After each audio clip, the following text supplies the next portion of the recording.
Благодаря. Първо искам да благодаря на всички вас, представителите на медиите, че сте тук днес, за да отразите твърде сериозните проблеми, възникнали в сферата на здравеопазването. Започвам директно по темата.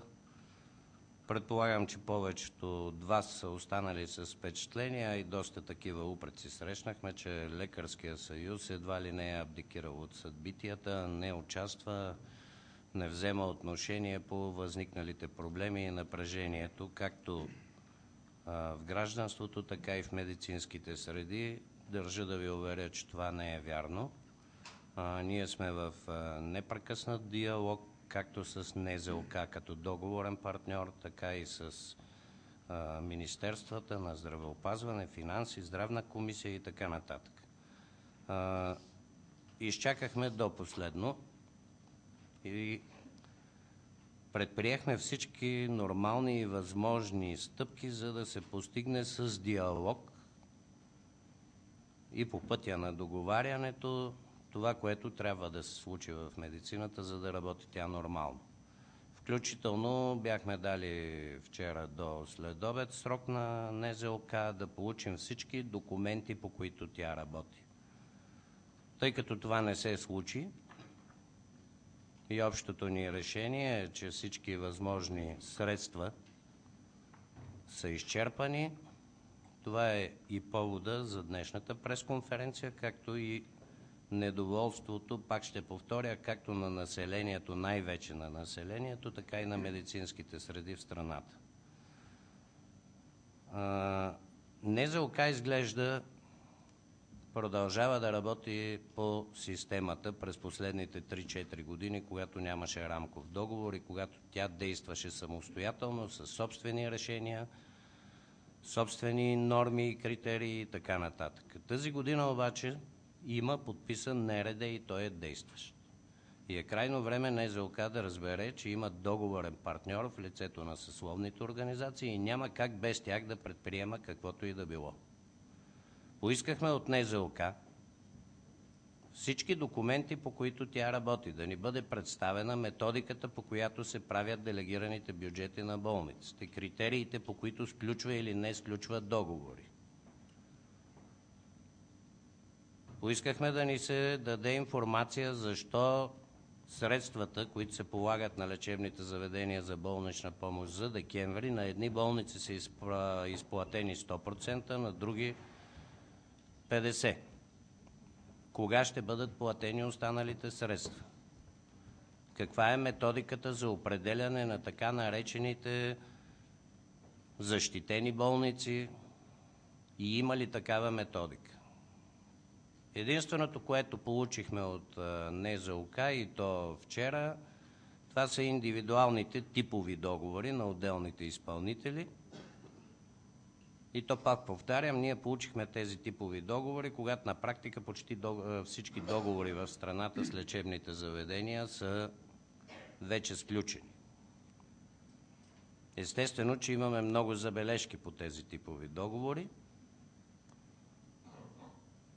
но от ръководството на Касата явно са решили, че могат да ги правят самостоятелно и не е нужно да ни питат. Никаква методика за определяне на бюджетите към момента не сме получили. Разполагаме само с различни така придобити по апокрифен начин документи за предложени договори, типови договори, след това анекси за изменение на тези договори, малко след подписването им, в които се съдържат неща, които лично мен, а и предполагам всеки менеджер на болница, притесняват немалко. В тях, например, се съдържа, че наистина ще се изплащат като цяло заработените суми, но трябва да се фактурират на две фактури, една до рамките на делегирания бюджет, втора с разликата с надработеното, което ще се плаща след проверка, горе-долу в рамките на 2 месеца. Това всичко изисква от менеджерите да напасват заболяванията към цифрите, т.е. да лъжат. и да дават информация, която не съответства на законовата такава. Да дават една фактура с напасвани вътре заболявания, за да отговарят на сумата до делегирания бюджет, и втора фактура с надработеното, която явно може да бъде по-свободна. След това им се изпраща искане да фактурират за февруари сумата за месец март. След това пък няколко дена се пуска друго съобщение да не било марта, февруари. Всичко това говори за някакъв хаос в момента в НЗОК, която така от вчера има директор и се надявам бързо да влезе в ритъм и нормална схема на работа. Но всичко това няма как да излезе извън вниманието на Лекарския съюз. Още при приемането на Закона за бюджета на Касата ние сме дали своето становище, което категорично беше против наличието на делегирани бюджети. И мисля, че няма и нужда да го обяснявам защо е така. Дори преди малко една колежка от вас ми даде един много така добър пример. Как едно раждане спира на средата, защото до там стига делегирания бюджет, се продължава следващия месец, за да влезе в другата цифра. Примерът е ваш журналистически, но лично на мен ми хареса. Благодаря на журналистката. Така че това са неща, които надали имат нужда от някакво обяснение, как една болница работи с делегиран бюджет, приема до едно време, след това спира. На всичкото отгоре се оказа, че тези делегирани бюджети се правят по съвсем неясни критерии. Имам едно листче,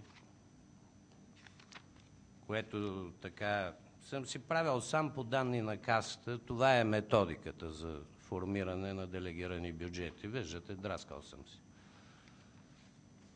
Общо взето се очертава, че болниците се делят на 4 категории, като явно основно и водещо е типа собственост на болницата, след това броя хоспитализации, без да се взимат под внимание каквито и да е други критерии. Нещо, което е недопустимо по който и да е закон за конкуренцията. И оттам следва, че на едни болници бюджета се намалява с 10, на други с 16, трета категория 30 и четвърта отиват 55-60% плюс намаляване в видовете извършени дейности. Всичко това очертава една солидна цифра от 300 до 400 хиляди хоспитализации годишно, които според тези бюджети няма къде да бъдат приети. Няма как да бъдат разхвърляни в големите болници, за които се говори как ще станат високотехнологични и подсилени, тъй като техните бюджети са сериозно орязани. И мисля, че и големите болници вече са наясно, че с такъв вид бюджет не могат да осъществяват дейност. Те могат само да трупат дългове, да съкращават персонал или да намаляват възнагражденията на този персонал. Нямат друга възможност. И не могат по никакъв начин да поемат допълнителен поток пациенти.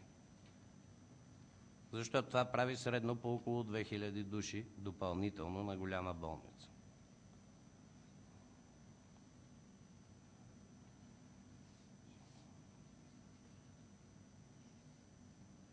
Също така няма обяснение, след като болниците изобщо не са бюджетни заведения. Знаете, те са търговски дружества.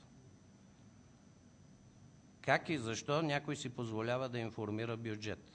Такова нещо в нито един закон, нито една наредба или какъвто и да е било нормативен документ не съществува, така че това е незаконосъобразно да се формират предварително бюджети. По същия начин Касата е осигурителна, а не бюджетна институция. Още по-малко пък тя има право да прави такова разпределение. Да не говорим, че това е в пряко противоречие, дори с измененията на Закона за здравното осигуряване, където е записано изрично, че Касата няма право да разпределя квоти на изпълнителите. Така че формирането на делегирани бюджети е незаконно.